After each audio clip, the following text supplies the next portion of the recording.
Swali langu la msingi kwenye kesi hii ambayo imesababisha hayo yote kati ya Kismat Advert Media Company na Omari Ali Mwanga and Sweetbet Charles Mwinula ambaye ni Mario pamoja na meneja wake Aba. Mimi swali langu tu kwa TLS na kwa Rais wa Sheria Tanzania, utaratibu gani umetumika wakati wa ushahidi? Kwa nini msanii Mario hakuwepo katika ushahidi mpaka kesi kumalizika? Na mimi nilikuandikia Mheshimiwa Rais wa TLS kwa kuomba msaada kwako ofisini kwako wa kisheria kwa mwanasheria aliyofoji original wa mkataba wangu ya msanii ambaye ni Mario, na ofisi yako ikanielekeza kanda ya kaskazini. Mwanasheria aliitwa, lakini alipewa homework akashushe faili ambayo amepandisha mahakamani ili tujue ni nani amefoji huo mkataba. Lakini mimi najua kabisa ni Nancy Imara ambaye mwanasheria wangu amefoji mkataba, kwa sababu mimi nilimpa mkataba original, akatoa copy nikimsimamia. Lakini mahakamani nikakuta ndivyo sivyo. Sasa ni nani atakayebadilisha huo mkataba kama sio yeye? Yeye ndio amesave kazi mahakamani. Pia nilimshtaki John Leirumbe ambaye ni mwanasheria wangu wa pili, ambaye mpaka sasa hivi anang'ang'ania faili la shauri ambalo liko mahakamani. Hiyo inaonyesha kwamba wamejipanga, baadaye waseme kwamba kulikuwa hamna hata shauri kati ya msanii Mario na Kismat Advert Media Company. La pili, mimi namuomba Mheshimiwa Makonda, kipindi chake alipokuwa mkuu wa mkoa wa Kilimanjaro, mkuu wa mkoa wa Arusha, nilifika ofisini kwake mara 4, lakini katibu msaidizi anaitwa Inkin alinikataza. Na hata nilipomuona mara ya pili alisema kwamba ndugu zangu wameuliwa kishirikina. Sasa yeye adhibitishie umma na adhibitishie familia yetu kwamba ndugu zetu waliuliwa vipi kikatili. Kama Makonda mheshimiwa aliweza kuwasaidia wanyonge wengi, wenye shida wengi, ilikuwaje mimi shauri langu au shida yangu isitatuliwe na Mheshimiwa Makonda? Kwa nini katibu msaidizi Inkin alinizuia kuonana na Mheshimiwa Makonda? Hilo ndio swali la kujiuliza. Kwa nini mkataba huo ndio ulikuwa unafuatiliwa mpaka nikaama Arusha, mpaka wakataka kuniteka? Mkataba huo ndio umeenda kufujiwa mahakamani ili mimi nisipate haki yangu. Na kwa nini mwanasheria hakuonekana kwenye hukumu? Kwa sababu ni wajibu mwanasheria siku ya hukumu awepo. Na kwa nini sikusomea hukumu? Haya ni maswali ya msingi ya kujiuliza.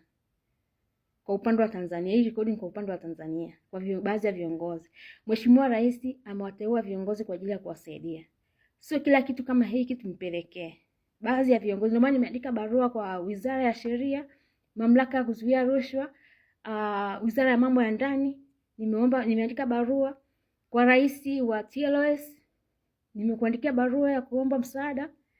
Na kwa nini viongozi wa Arusha wanatumia nguvu nyingi kunyamazisha waandishi wa habari? Kwa sababu that is my research I did when I was Arusha. Kwa nini wanatumia nguvu kubwa sana ya kunyamazisha mimi na kunyamazisha waandishi wa baadhi ya waandishi wa habari wanaotaka kunisaidia? Hapo kuna yaani hapo kuna mambo ambayo yanafanyika kama ndivyo sivyo. Mimi ninaomba serikali ifuatilie ili swala kwa undani. Vile kesi ilivyokuwa inaendelea, hata kama kesi imetolewa hukumu, vitu vingi tunaona Mheshimiwa Rais anavifuatilia ndani ya mahakama, anatolewa uamuzi. Hata juzi tumeona kesi za uhaini, Mheshimiwa ametoa tamko, watu wakaachiliwa. Hata hii kesi kama imetolewa hukumu, lakini bado mimi sikupata haki yangu, haki ya msingi kisheria. Mario angestahili kuja kutoa ushahidi. Kesi imefanywa hukumu, mlalamikiwa ajaja mahakamani. Kwani siku hizi wasanii ni pati ya viongozi wa serikali yetu? Mimi hilo ndio swali la kujiuliza katika serikali yetu ambayo naipenda sana. Na mnampa mzigo Mheshimiwa Rais wa Tanzania kufuatilia vitu vidogo kama hivi, ambapo wizara ambazo nimezitaja, wizara ambazo mimi nimezikimbilia kuomba msaada, ingetakiwa wizara hizo ziweze kunisaidia ili issue wahusika wakamatwe. Lingine la pili kwa mkoa wa Arusha na Rodi. Roshe Jacob ambaye ni mtu ambaye ametengenezwa kuvamia shamba la babangu kuanzia 2002. Shamba hilo hapajawahi kupata shida yoyote. Hapajawahi kuona mtu yoyote amekuja kuingilia shamba hilo, lakini baada tu ya kufungua kesi dhidi ya msanii, mimi ninatafuta kutaka kuuliwa, mauaji yametokea, bado mimi am still like mtu ambaye yani hana makao. Niko kama mkimbizi ndani ya Tanzania. Sasa mimi swali langu la pili. Roshe, hii ni kwa mamlaka wa mkoa wa Arusha, yani uongozi wa mkoa wa Arusha. Roshe Jacob amefungua kesi ya ardhi dhidi ya Emmanuel Peter Mole ambaye ni babangu mzazi na Mary Emmanuel Mole ambaye ni mimi. Hapajawahi hata siku moja kuwa na mgogoro wa ardhi. Ana barua yeye mwenyewe aliyotoka nchini Kenya. Sijajua ameingiaje nchini Kenya, maana migration yenyewe amesema hajafuata taratibu wote.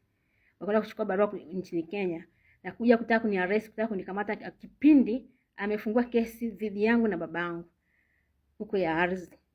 Sasa hiyo barua ametoa wapi? Ameingiaje Kenya na ametokaje Kenya? Na yeye ni nani kujifanya mtumishi wa umma? Na paka sasa hivi nimemkatia RB na yupo uraiani. Sasa hilo ni jukumu la mkoa wa Arusha viongozi, kumshughulikia mhalifu ambaye amejitokeza na anajiamini sana na ananitishia ataniua kama ndugu zangu walivyouliwa, na bado amejaribiwa mara 2 kutaka kuniteka, na bado amevamia shamba la babangu na kuuza, na akabananishwa na jeshi la polisi akarejesha fedha. Bado mtu yupo uraiani, amejipatia fedha kwa njia ya udanganyifu, bado mtu huyo yuko uraiani. Sasa mimi sitaki nifundishe mamlaka husika jinsi gani ya kupambana na mhalifu. Huo ni udhibitisho tosha kwamba wanamtengeneza Roshe Jacob ili mimi wakati na kesi na Roshe katika ardhi, yani haki yetu kwenye ardhi yetu, wanikamate ili waweze kunizuru. Mimi naomba mamlaka husika ifanye kazi yake husika, ifanye haki, isimamie na haki. Hakuna sababu ya msingi kila siku kumsumbua wa rais afanye kazi za uhalifu, wakati kuna jeshi la polisi na kuna mamlaka husika ambayo inaweza kudili na haya mambo. Kuna wizara ya sheria, kuna wizara ya mambo ya ndani. Mtu anaingiaje Kenya na kutoka bila kufuata taratibu za Kenya na ana document kutoka nani Kenya? Mimi naomba hilo lisimamiwe na naomba hilo lifuatiliwe kwa undani, kwa sababu kwa sasa hivi, kwa sababu mimi namdai Mario au nilifungua kesi dhidi ya Mario. Mimi naulizwa, yaani mimi nishaanza kupoa uhalisi wa nchi kama 3. Mara ni Poland, mara ni Mkenya na mara ni Mnyarwanda. Sasa identity ya mtu haiwezi kufitika. Alikozaliwa mtu itabaki pale pale, hata udanganya hata ufoji. Ili sio swala la kujua Mary Emmanuel ni mzaliwa wapi.